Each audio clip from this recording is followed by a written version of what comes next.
לא לצאת. מוכן? מה, אני כל הזמן בבית, אחי, אני נגנב. אתה בווידאו, ביבי. מחילה, כן? לא, בכיף. שנייה. וואי, אני לא זוכר איך עושים את זה. ואני, אתה זכית, אבל... במה? בבחורה שאפילו את הגרפסים שלי. זה הזוי שאני מנסה לעשות גרפס, אבל אני בכיף מצלמת, כאילו זה מה שהוא רואה עכשיו, את מבינה? נו, יאללה. רונית.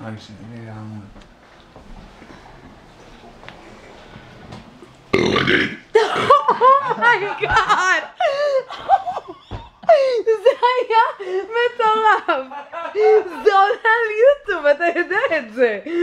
הולי קראפ! זה ענק!